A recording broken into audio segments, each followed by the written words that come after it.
కొట్టే కారం రంగు రుచి ఆచి కారం పొడి. మున్సిపల్ ఎన్నికల్లో కేసీఆర్ కానీ తాను కానీ ప్రచారం చేయబోమని బీఆర్ఎస్ వర్కింగ్ ప్రెసిడెంట్ కేటీఆర్ తేల్చి చెప్పారు. సర్పంచ్ ఎన్నికల్లో ముఖ్యమంత్రి ప్రచారం చేసినా కాంగ్రెస్ సాధించింది ఏమీ లేదన్నారు. పంచాయతీ ఎన్నికల్లో 40% సర్పంచ్ గెలిచామన్నారు. మున్సిపల్ ఎన్నికల్లోనూ తామే మెజారిటీ సీట్లు గెలుస్తామని తేల్చి చెప్పారు. ఎన్నికల్లో జనసేన సహా ఎవరైనా పోటీ చేయొచ్చన్నారు. క్షేత్రస్థాయిలో బలం ఉంటే తప్ప స్థానిక ఎన్నికల్లో గెలవటం ఈజీ కాదన్నారు. జనగాం, నారాయణపేట, వనపర్తి, సిద్దిపేట, సిరిసిల్ల, నిర్మల్, మంచిర్యాల జిల్లాలను ఎత్తేస్తారనే ఆందోళన ఉందన్నారు. ఫార్ములా ఈ ఫోన్ ట్యాపింగ్ జరిగినట్లు ఆధారాలు చూపలేకపోయారని కేటీఆర్ ఎద్దేవా చేశారు.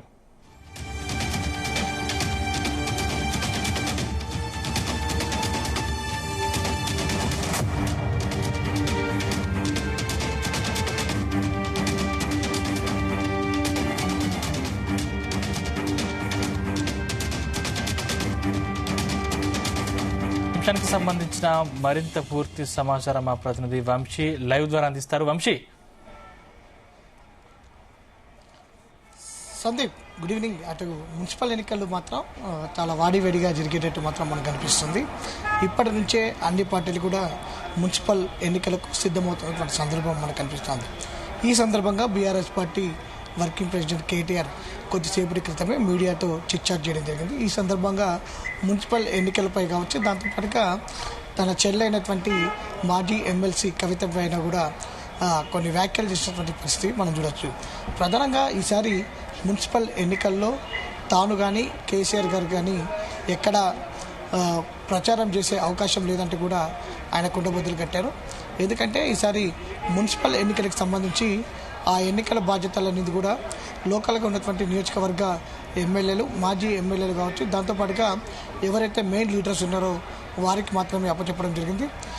ఏదైతే క్షేత్రస్థాయిలో ఉన్నటువంటి సమస్యలకు సంబంధించి కూడా అక్కడ ఉన్నటువంటి లీడర్సే వీటిపైన ఎలక్షన్స్కి సంబంధించినటువంటి అన్ని ఏర్పాట్లు వాళ్ళే చేసుకుంటారనేది కూడా వారు చెప్పడం జరిగింది. ప్రచారం కూడా వాళ్ళే నిర్వహించుకుంటారంటూ కూడా BRS party working president KTR స్పష్టం చేయడం జరిగింది. అటు కేటీఆర్ కావచ్చు, అటు దాంతోపాటుగా కేసీఆర్ కావచ్చు, వీరిద్దరు కూడా మున్సిపల్ ఎన్నికల్లో జిల్లాల పర్యటన లేదనేది మాత్రం చాలా స్పష్టంగా చెప్పడం జరిగింది. ఏదైనా కార్యక్రమాలు ఉంటే అటు తెలంగాణ భవన్ నుంచే తాము మానిటరింగ్ చేస్తామంటూ కూడా BRS party working president KTR స్పష్టం చేయడం జరిగింది. మరొక అంశం, అటు మున్సిపల్ ఎన్నికలకు సంబంధించి పెద్ద ఎత్తున ఈసారి భారీ ఎత్తున సీట్లు గెలవబోతున్నట్టు కూడా ఆయన ఏదైతే తెలపడం జరిగింది. ప్రధానంగా గ్రామ పంచాయతీ ఎన్నికల్లో కూడా 40% మేర సీట్లను బీఆర్ఎస్ పార్టీ గెలుచుకుందంటూ కూడా సర్పంచ్ సీట్లకు సంబంధించి కూడా ఆయన చెప్పడం జరిగింది. అటు సీఎం రేవంత్ రెడ్డి కావచ్చు, మంత్రులు ఎంత ప్రచారం చేసుకున్నా కూడా తాము అత్యధికంగా అటు పంచాయతీ ఎన్నికల్లో ఏదైతే సర్పంచ్ ఎన్నికల్లో తాము 40% సీట్లు గెలిచినట్టు ఇప్పుడు మున్సిపల్ ఎన్నికల్లో కూడా సీఎం రేవంత్ రెడ్డి కావచ్చు, దాంతోపాటుగా అటు మంత్రులు కావచ్చు, ఎమ్మెల్యేలు కావచ్చు, ఎవరు ప్రచారం చేసుకున్నా కూడా తామే అత్యధికంగా సీట్లను మున్సిపల్ ఎన్నికల్లో గెలవబోతున్నట్టు కూడా ఆయన చాలా స్పష్టంగా చెప్పినటువంటి సందర్భం కూడా మనకు కనిపిస్తోంది.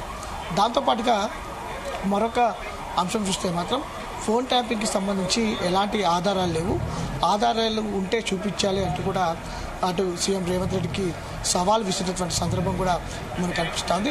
దాంతోపాటుగా ఫార్ములా ఈ కార్ రేస్కు సంబంధించి కేసు నమోదు చేయడం జరిగింది. ఏదైతే ఫార్ములా ఈ కార్ కేసులో గ్రీన్కో కంపెనీ అనేది నిందితులుగా చేసినటువంటి నేపథ్యంలో అదే కంపెనీతోటి దావోస్లో సీఎం రేవంత్ రెడ్డి సమావేశాలు అవుతూ ఉన్నారు, చర్చలు జరుపుతూ ఉంటున్నారంటూ కూడా ఇది ఎంతవరకు కరెక్ట్ అంటూ కూడా ఆయన వ్యాఖ్యానించినటువంటి సందర్భం కూడా మనకు కనిపిస్తోంది. సీఎం రేవంత్ రెడ్డి 2 విధాలుగా మాట్లాడుతున్నారంటూ కూడా ఆయన ఎదవ చేసినటువంటి సందర్భం కూడా మనకు చాలా స్పష్టంగా కనిపిస్తూ ఉంది. దీంతో పాటుగా ఖచ్చితంగా సీఎం రేవంత్ రెడ్డి మాత్రం ఈ మున్సిపల్ ఎన్నికల్లో ఎంత ప్రచారం చేసుకున్నా కూడా ఓడిపోవడం ఖాయం అంటూ కూడా ఆయన తెలిపినటువంటి సందర్భం కూడా మనకు చాలా స్పష్టంగా కనిపిస్తోంది. మరొక అంశం, కవిత వర్సెస్ కేటీఆర్ అని కూడా చెప్పారు. ఈరోజు ఉదయం మాజీ ఎమ్మెల్సీ కవిత మీడియాతో చిట్చాట్ చేయడం జరిగింది. ఈ సందర్భంగా ఆమె మాట్లాడుతూ ప్రధానంగా గతంలో ఎవరిని కలవనటువంటి సర్పంచులు కలవనటువంటి కేటీఆర్ ఇప్పుడు సర్పంచులను కలవడంలో అంతర్జాతీయ సర్పంచులను కలుస్తున్నారు అంటూ కూడా ఆమె వ్యంగ్యాస్త్రాలు వేసినటువంటి సందర్భం కూడా మనకు కనిపిస్తూ ఉంది. ఈ సందర్భంగా దీనికి కౌంటర్గా BRS party working president KTR మాట్లాడుతూ సర్పంచ్లను తాము గతంలో కలిసాము తెలంగాణ భవన్లో అనేక సార్లు అంటూ కూడా ఆయన వ్యాఖ్యానించినటువంటి సందర్భం కూడా మనకు కనిపిస్తూ ఉంది. దాంతోపాటుగా సికింద్రాబాద్ అస్తిత్వాన్ని దెబ్బతీసింది బీఆర్ఎస్ పార్టీనే అంటూ కూడా ఆమె కీలక వ్యాఖ్యలను అటు మాజీ ఎమ్మెల్సీ కవిత చేసినటువంటి సందర్భం మనం చూస్తూ ఉన్నాము.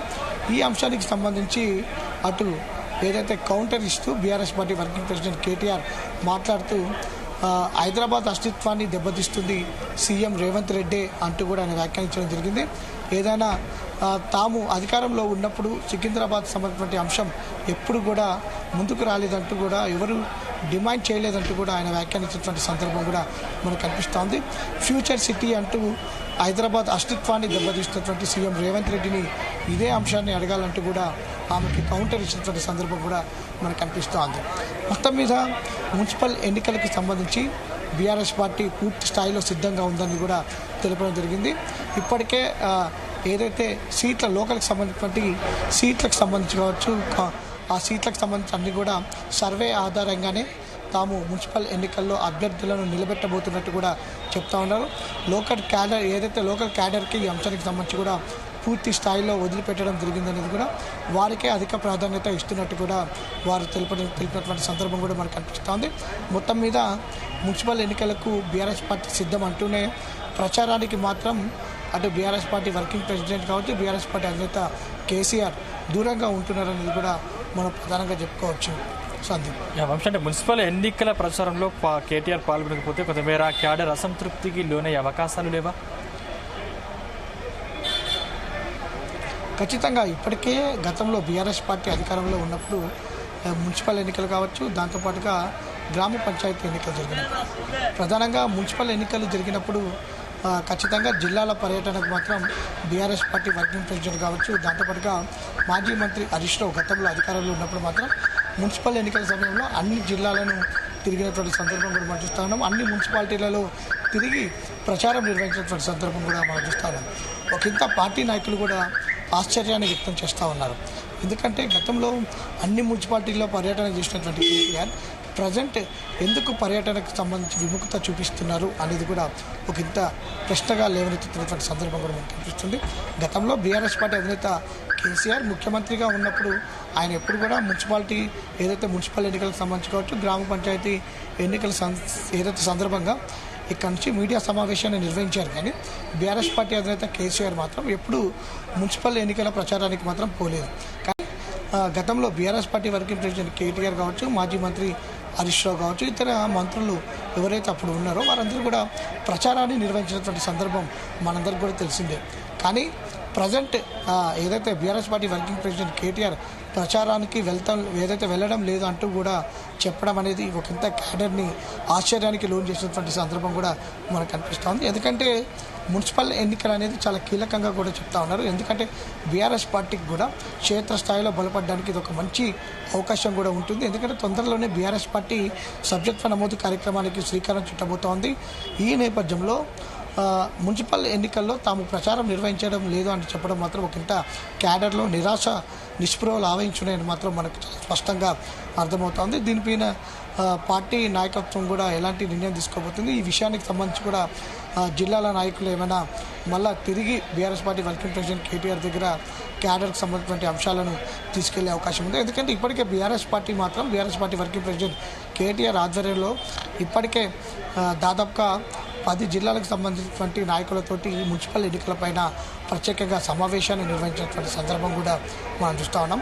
మొత్తం మీద కేటీఆర్ అటు కేసీఆర్ కావచ్చు ప్రచారానికి వెళ్ళకపోవడం మాత్రం ఒకంత మైనస్గానే ఉంటుందని మాత్రం క్యాడర్ అంచనా వేస్తున్నటువంటి సందర్భం మనకు కనిపిస్తోంది. లోకల్ క్యాడర్కి ఈ ఎన్నికలను వదిలేస్తామనేది కూడా చెప్పినటువంటి సందర్భం మనకు చాలా స్పష్టంగా కనిపిస్తుంది. Sandeep, thank you Vamsi.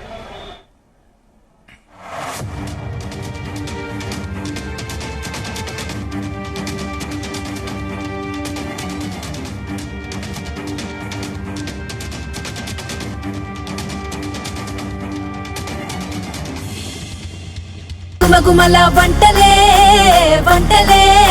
తెరకొట్టే కారం రంగు రుచి ఆచి కారం పొడి.